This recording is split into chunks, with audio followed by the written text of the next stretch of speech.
The Veloran Empire had ruled the galaxy for 10,000 years. Their ships moved between stars like silver ghosts, and their word was law across 100,000 worlds.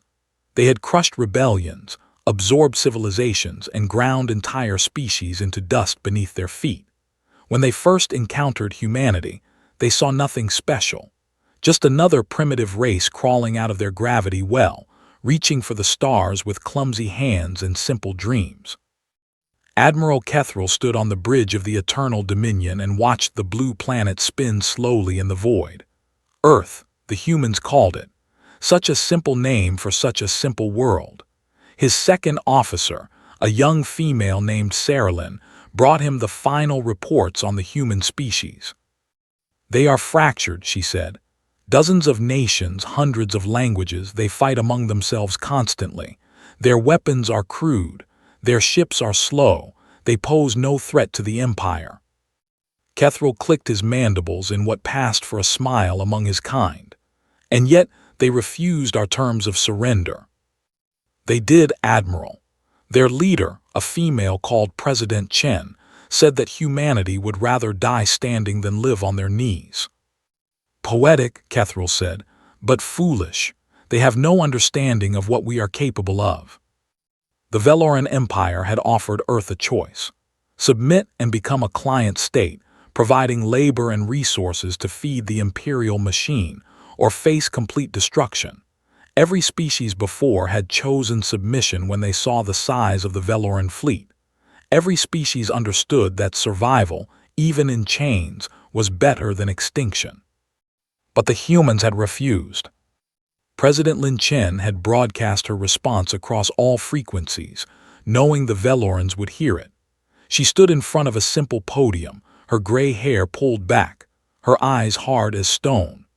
Behind her hung the flags of Earth's United Nations, a symbol of how quickly humanity could set aside its differences when faced with a common enemy. "To the Veloran Empire," she had said, "we have received your demands, we have considered them carefully, and we reject them completely.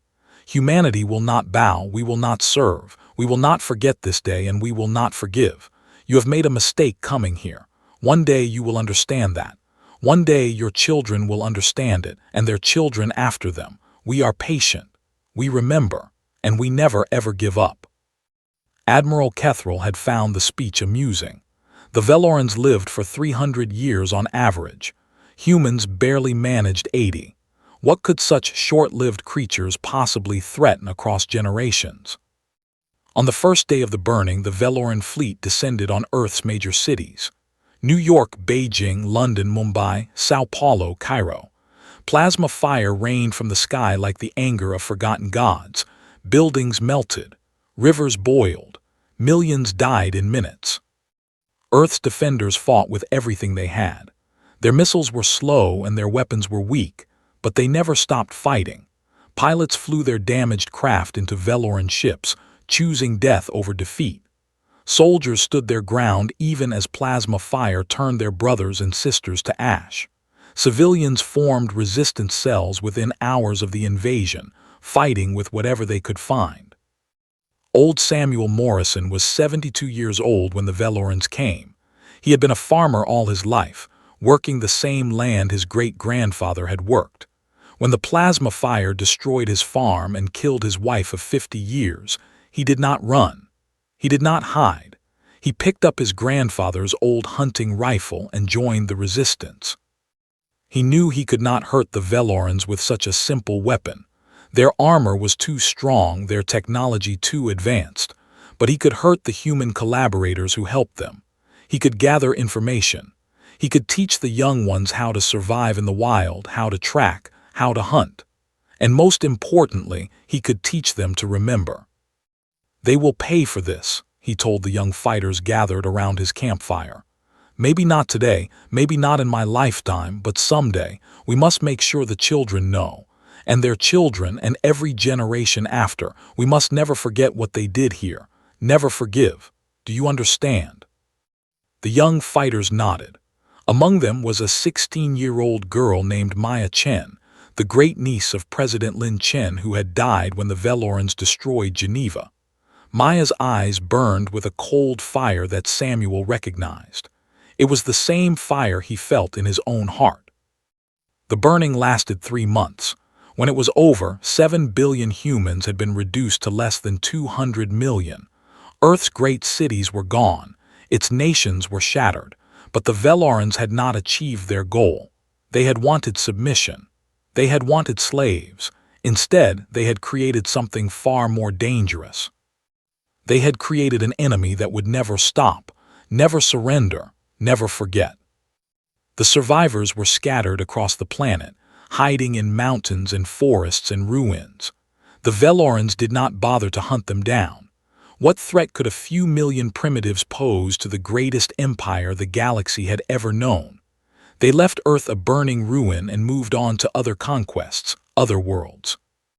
It was the greatest mistake in their 10,000-year history. In the hidden places of Earth, the survivors gathered. They buried their dead and mourned their losses. They counted their wounds and measured their grief. And then they began to plan. Old Samuel Morrison died 3 years after the burning. His heart gave out one cold winter night, and he slipped away peacefully in his sleep. Before he died, he made Maya Chen promise that she would carry on his work. She would remember. She would teach others to remember. And one day, she would make the Velorans pay. Maya kept that promise. She organized the scattered resistance cells into a unified network. She established hidden schools where children learned not just reading and writing, but history. The true history, the history of the burning. Every child learned the names of the cities that had fallen. Every child learned the number of the dead. Every child learned the face of Admiral Kethril, the monster who had given the order.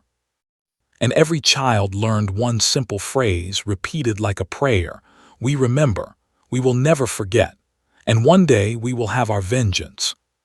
20 years after the burning, humanity made its first secret contact with the Kralith Confederacy, a loose alliance of species that had long opposed Veloran expansion.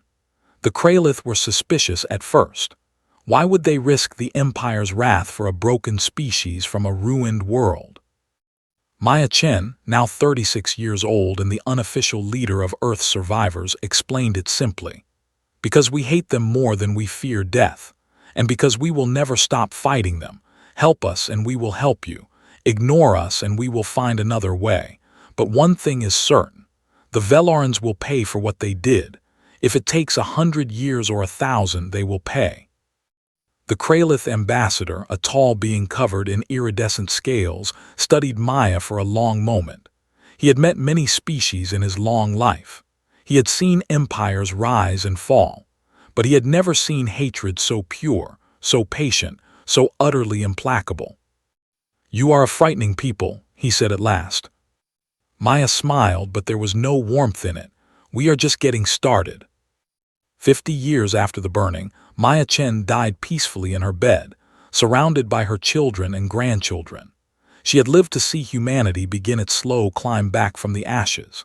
Hidden factories produced weapons based on stolen Veloran technology. Hidden shipyards built the first human warships capable of traveling between stars. Hidden academies trained the first generation of soldiers who had never known Earth before the fire. Her granddaughter, Lin Chen Morrison, named after 2 heroes of the resistance, stood at her bedside as she passed. "Remember," Maya whispered, her voice barely audible. "Never forget, never forgive, promise me." "I promise, grandmother," Lin said, tears running down her face. "I promise." And she kept that promise. Lin became one of the greatest military minds humanity had ever produced. She studied every battle the Velorans had ever fought, learning their tactics, their strategies, their weaknesses. She trained the young soldiers who would one day carry the war to the stars. And she raised her own children with the same cold fire that had burned in her grandmother's eyes. The Velorans, meanwhile, had all but forgotten about humanity.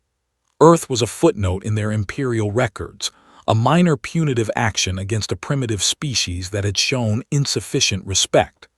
Admiral Kethril had been promoted to Fleet Master and then to Imperial Counselor. He lived in a palace on the Veloran homeworld, surrounded by luxury and attended by servants from a dozen conquered species. Sometimes, late at night, he would remember the human woman's words, "We will not forget, we will not forgive," but such thoughts were fleeting. What could a ruined species on a burned world possibly do to threaten the Veloran Empire? 100 years after the burning, the first human ship left the solar system.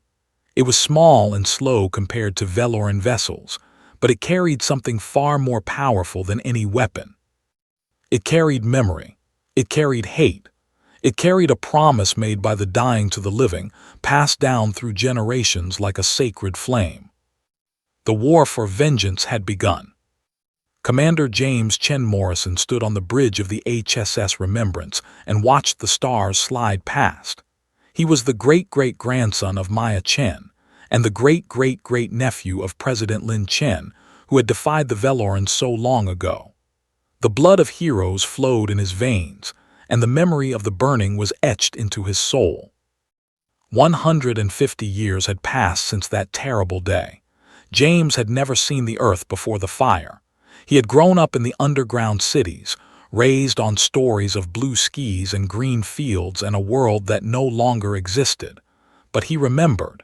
Every human remembered. It was their most sacred duty. The Veloran Empire had grown complacent in those 150 years. They had conquered new worlds, absorbed new species, expanded their territory across an entire arm of the galaxy. They did not notice the small human ships slipping through the shadows at the edge of their space. They did not notice the weapons being stockpiled in hidden bases on a dozen forgotten moons. They did not notice the network of spies and informants that humanity had built over generations of patient work. They did not notice because they had forgotten. To them, the burning of Earth was ancient history, a minor footnote in their glorious imperial chronicle. But humans did not forget. Humans could not forget. James touched the small medallion that hung around his neck. It contained a fragment of stone from the ruins of Beijing, one of the first cities to fall. Every member of his family had worn a similar medallion for generations, a reminder, a promise, a declaration of war that would never end until victory or extinction. "Commander," his second officer said, "we're approaching the rendezvous point." James nodded. "How many ships?" 47 confirmed, more arriving every hour. It was a small fleet by Veloran standards. The Empire could field thousands of warships, each one larger and more powerful than anything humanity had ever built. But humans had learned something in their long years of exile and preparation. They had learned that power was not everything. Patience was power. Memory was power. And hatred, carefully nurtured across generations, was the most powerful force in the universe. The rendezvous point was a dead system with no habitable planets, far from any Veloran patrol routes. As the Remembrance approached, James could see the other ships gathering. They came in all sizes, from small scouts to heavy cruisers. Each one bore the insignia of the Terran Remembrance Fleet, a phoenix rising from flames, surrounded by stars. "Open a channel to all ships," James said. "Channel open, Commander." James took a deep breath. He thought of his grandmother who had died when he was young. He thought of her stories about Maya Chen and Maya's stories about the world before the fire. He thought of all the generations who had lived and died in the shadows, waiting for this moment. "This is Commander Chen Morrison of the Remembrance," he said. 150 years ago, the Veloran Empire burned our world. They killed 7 billion of our people. They thought they had destroyed us. They were wrong." He paused, letting the words sink in. "For 5 generations, we have prepared for this day. Our parents and grandparents built the ships we fly. Their parents and grandparents built the factories that made those ships. And their parents and grandparents kept the flame of resistance alive when all hope seemed lost. We carry their memory with us. We carry their hate. And today, we begin to repay our debt to the dead." Across the fleet, men and women touched their own medallions, their own fragments of the lost Earth. Some wept. Some prayed. but all of them burned with the same cold fire that had burned in Maya Chen's eyes when she made her first promise of vengeance.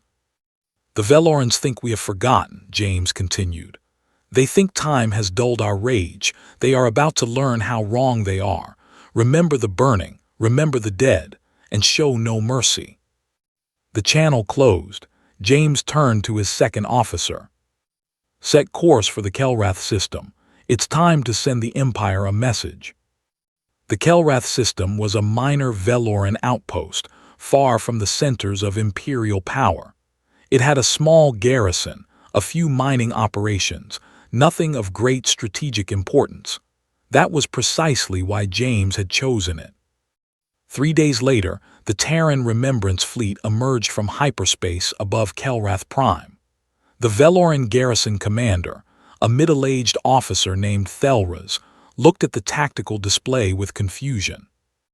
"Unknown ship signatures," his sensor officer reported. 47 vessels, small by our standards but heavily armed." Thelraz clicked his mandibles. "Identify them." "Working on it, sir. They're transmitting a message." "Put it through." The view screen flickered, and a human face appeared. Thelraz felt a flicker of recognition, but he could not place it. The human spoke with cold precision. "This is Commander James Chen Morrison of the Terran Remembrance Fleet. 150 years ago, your people burned our world. You killed our families. You destroyed our cities. You thought you had ended us. You were wrong. We remember. We have always remembered. And now we have returned." Thelraz felt a chill run down his spine. Humans. He remembered now. That primitive species from the backwater planet.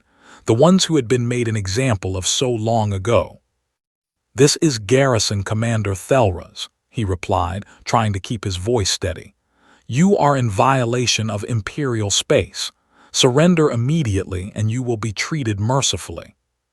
The human smiled, but there was no humor in it, only cold, patient hate. "We have waited 150 years for this moment," James said. 5 generations of humans have lived and died with one purpose, to make your people pay for what you did. There will be no surrender. There will be no mercy. There will only be vengeance." The channel closed. Thelraz had only seconds to order his ships to battle stations before the human fleet opened fire. The Battle of Kelrath Prime lasted 6 hours. It should not have been a battle at all. The Veloran garrison outnumbered the human fleet in tonnage and firepower. Their ships were larger, their weapons more powerful, their technology centuries more advanced. But the humans fought like nothing the Velorans had ever seen. Their ships moved with reckless aggression, pressing attacks that any sane commander would have called off. Their pilots did not hesitate to sacrifice themselves to take down a Veloran vessel.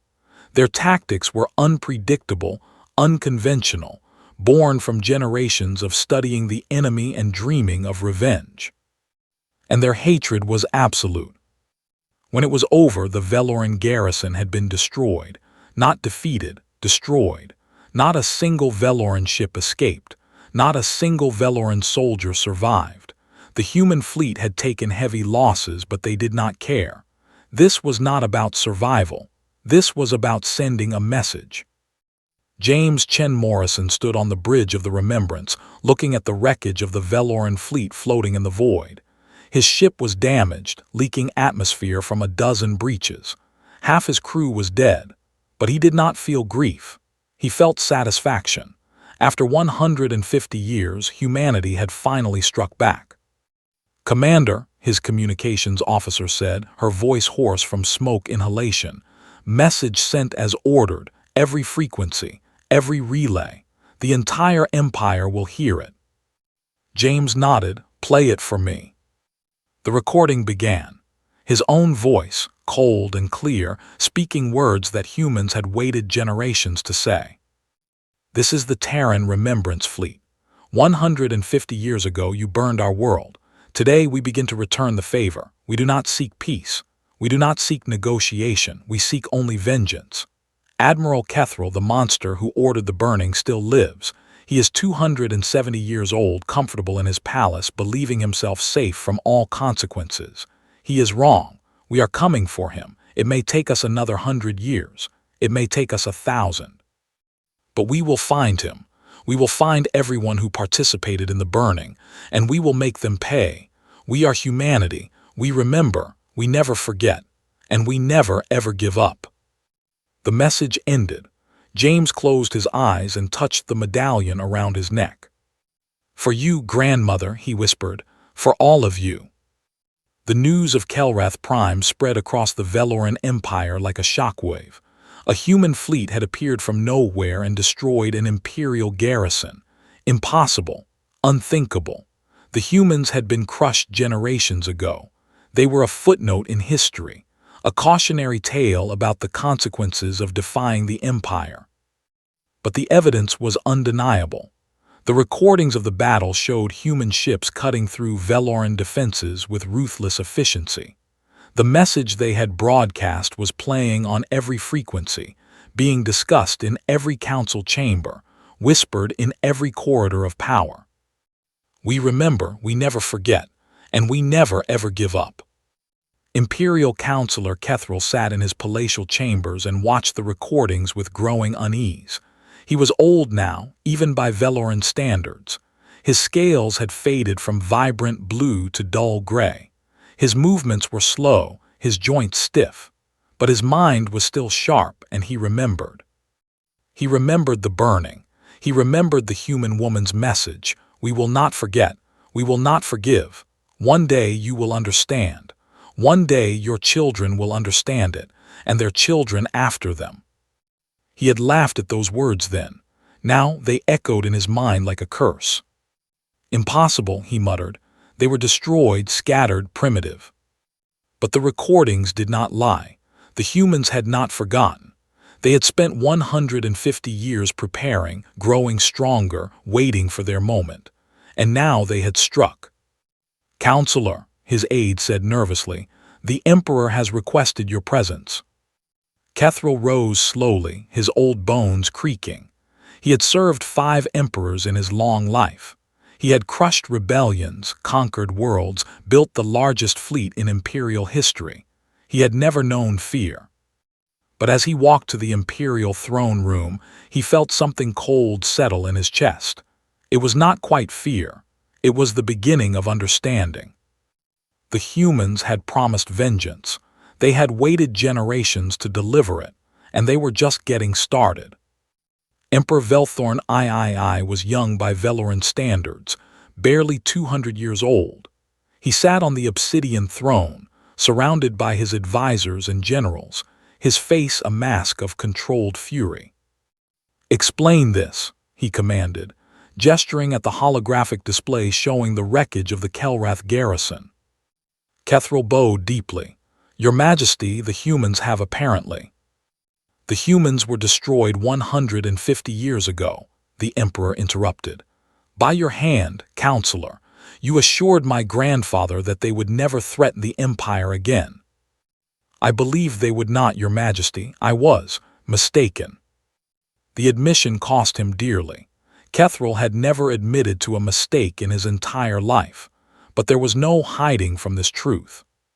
"They have named you specifically," the Emperor said.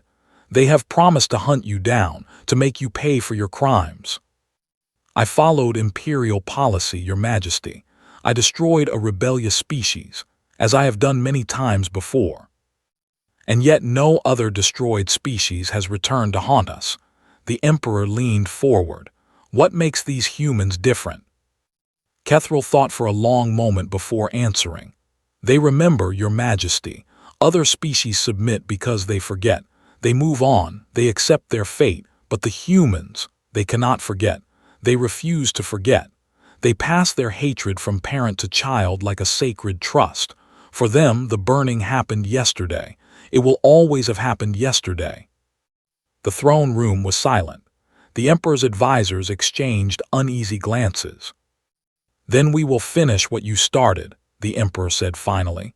"We will hunt them down. We will find their hidden bases, their secret fleets, their underground cities, and we will destroy them completely this time, Every last one of them. Kethril bowed again, "As your majesty commands." But as he left the throne room, he could not shake the feeling that it was already too late. The humans had had 150 years to prepare. They had hidden themselves well, built their strength carefully, waited patiently for their moment. They were not the primitives he had crushed so long ago. They were something new, something terrifying. They were vengeance given form, and they would not be stopped easily. The Veloran Empire launched its greatest military campaign since the expansion wars of 3 centuries past. 500 warships spread across the galaxy, hunting for signs of human activity. They searched abandoned systems and forgotten moons. They interrogated the species that had secretly traded with humanity.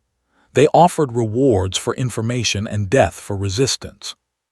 They found almost nothing. The humans had learned from their ancestors' mistakes. They did not build obvious bases or travel obvious routes. They hid in the spaces between stars, in the shadows at the edge of the galaxy, in places the Velorans would never think to look. They struck and vanished, appearing from nowhere to destroy a convoy or assassinate an official, then disappearing before the Imperial fleet could respond.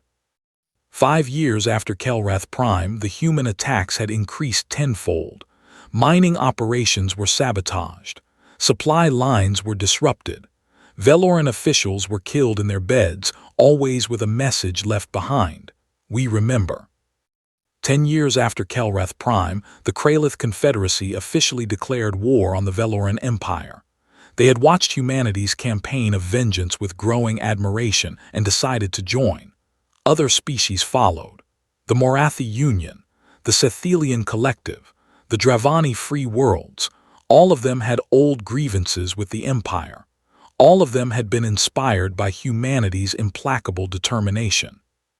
The Velorans found themselves fighting a war on multiple fronts against enemies who had learned from human tactics, enemies who struck from the shadows and vanished before retaliation could come.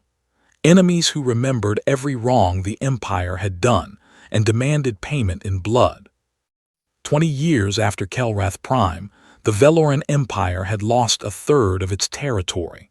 Rebellions spread across 100 worlds. Subject species who had served the Empire for millennia rose up against their masters, inspired by the example of humanity. And through it all, the human attacks continued, relentless, patient, unforgiving. Admiral Elena Chen Morrison commanded the 4th Remembrance Fleet from the bridge of the HSS Never Forget. She was the granddaughter of James Chen Morrison, the hero of Kelrath Prime. Like all members of her family, she wore a medallion containing a fragment of the lost Earth. Like all members of her family, she had devoted her life to the sacred cause of vengeance.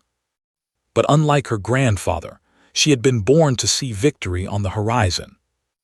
"Admiral," her tactical officer reported, "the Veloran defensive line is collapsing. Their fleet is in full retreat." Elena nodded, her face calm despite the excitement burning in her chest. "Pursue them. No survivors." The Battle of Velorath Secundus was the largest engagement of the war so far. 300 human ships against 500 Veloran vessels, fighting for control of the Empire's second-largest shipyard. For centuries, this shipyard had produced the warships that enforced Imperial will across the galaxy. Today, it would fall. The battle lasted 18 hours. The Velorans fought with desperate fury, knowing that the loss of this shipyard would cripple their ability to rebuild their fleet.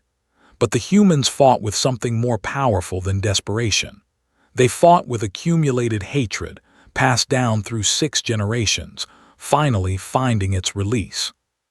When the Veloran fleet finally broke and ran, leaving the shipyard undefended, Elena ordered her ships to close in. But she did not immediately destroy it. "Open a channel," she said. "All frequencies. I want the entire Empire to hear this." "Channel open, Admiral."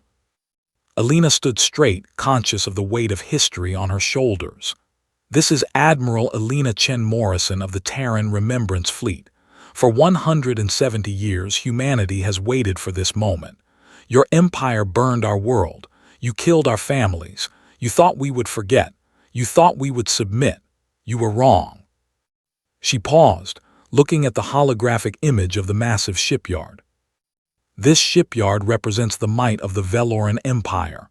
For centuries, it has built the ships that have crushed rebellion and enslaved species. Today it falls, but we do not take it for ourselves. We destroy it, because we do not want your empire, we want your end. She gave the order. 1,000 missiles streaked toward the shipyard, impacting in a series of explosions that lit up the system like a new sun. "We are coming for you," Alina continued as the shipyard died. "Every ship, every base, every world, we will tear down everything you have built. And we will not stop until the last Veloran begs for mercy they will not receive. We are humanity. We remember, we never forget. And we never ever give up." On the Veloran homeworld, Imperial Counselor Kethril watched the destruction of the Velorath Secundus shipyard from his private chambers. He was old now, almost 300 years old, his scales cracked and faded, his strength almost gone. But his mind remained clear, and his memory remained sharp. He remembered the human woman's words spoken so long ago. "We are patient, we remember, and we never ever give up." He had thought her foolish then. What could a primitive species hope to accomplish against the might of the Veloran Empire? Now he understood his mistake. He had underestimated the power of memory, the power of hatred, the power of a species that refused to forget. The humans were not fighting for territory or resources or political advantage. They were fighting because they remembered. They were fighting because their great-great-great-grandparents had watched their cities burn and had sworn an oath of vengeance. They were fighting because every human child was raised on stories of the burning, taught to hate, taught to never forgive. Against such an enemy, what hope did the Empire have? Kethril's aide entered the room, his scales pale with fear. "Counselor, the humans have breached the outer defensive perimeter. They are entering the system." Kethril did not turn from the window. "How many ships?" "Over 1,000, and more coming. The Kralith and Morathi fleets are supporting them." 1,000 ships. For 170 years, the humans had built their fleet in secret, waiting for this moment. And now they were here, at the heart of the Empire, ready to deliver their final judgment. "The Emperor. He has fled to the emergency bunker. The Imperial Guard is preparing a last defense." Kethril nodded slowly. "It will not matter, they will find him, they will find all of us." His aide stared at him with confusion and fear. "Counselor, we cannot simply surrender. The humans have made clear they will show no mercy." "They are not capable of mercy," Kethril said quietly. "Not for us. We killed their world, we killed their families. We created this enemy, and now they will destroy us just as we destroyed them." He finally turned from the window to face his aide. For the first time in his long life, Imperial Counselor Kethril looked tired, defeated. "I ordered the burning," he said. "I watched their cities melt. I saw millions die and felt nothing but satisfaction.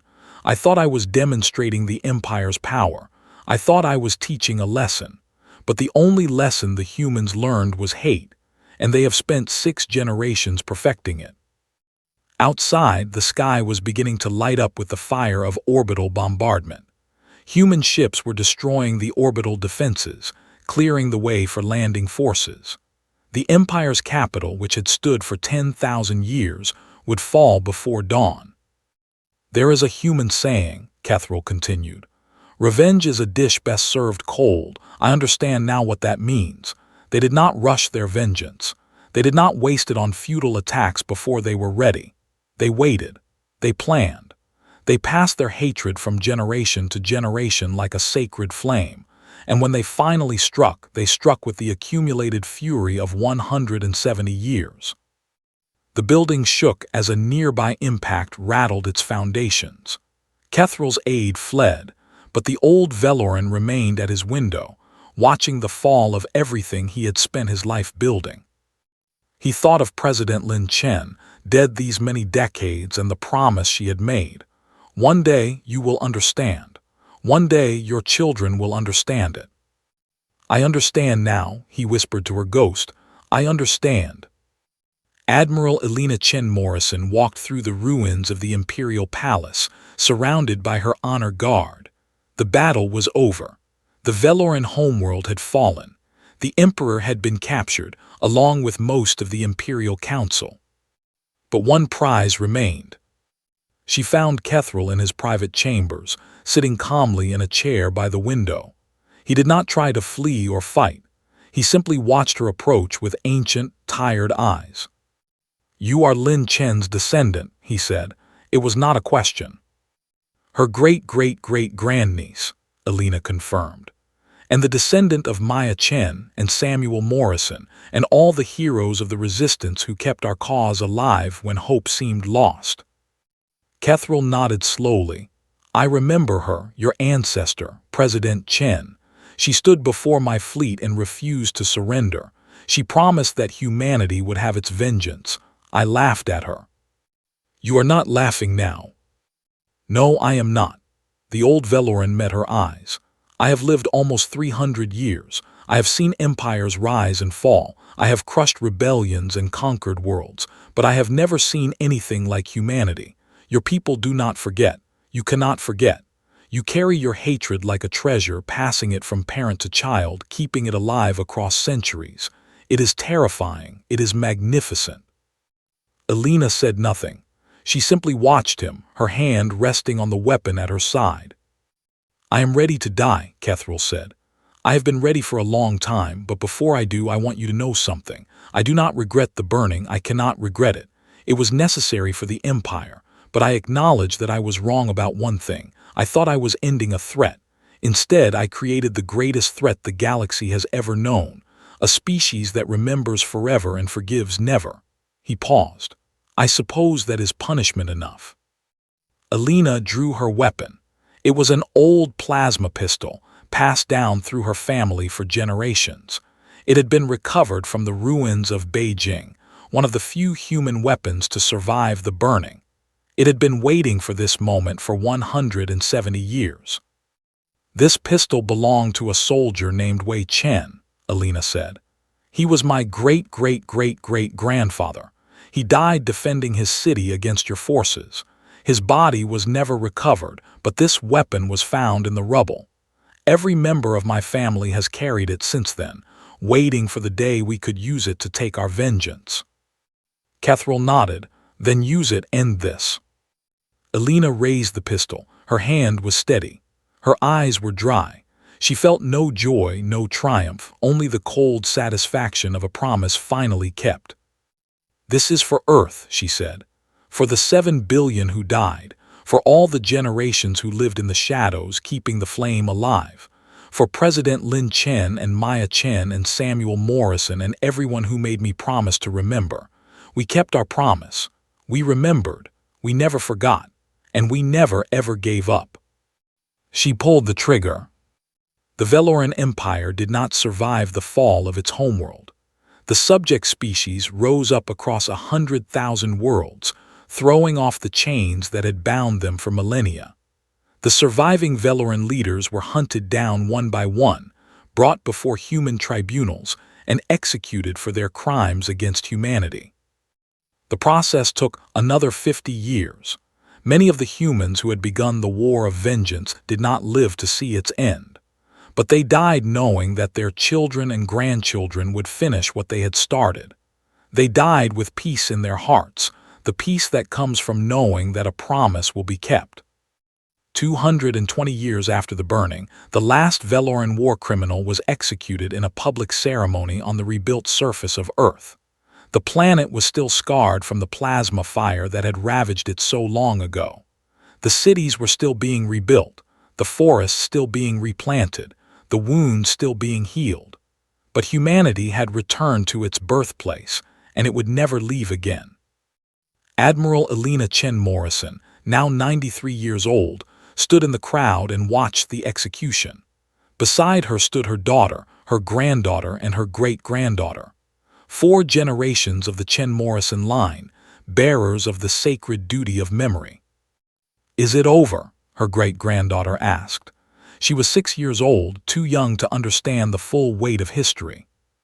Alina looked down at the child, at the medallion she wore around her neck, at the fragment of the old Beijing that would be passed down to future generations. "Yes," she said, "it is over. We kept our promise, we remembered, we never forgot, and we won." The child nodded solemnly, as if she understood, and perhaps she did, in her own way.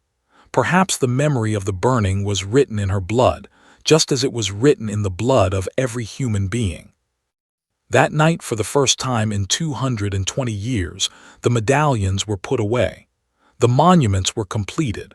The final prayers were said for the dead, and humanity, at last, began the long process of moving forward. But they would never truly forget. They could not forget. It was not in their nature. On every anniversary of the burning, humans across the galaxy would pause and remember. They would tell the stories of the resistance, of the heroes who had kept the flame alive, of the generations who had sacrificed everything for vengeance. They would remind their children that humanity was a species that remembered its wrongs and repaid them in full. And they would make a new promise, a promise to never again be caught unprepared, a promise to never again be underestimated, a promise that if any other empire ever tried what the Velorans had tried, they would face the same fate. We remember, we never forget, and we never ever give up. It was not a threat.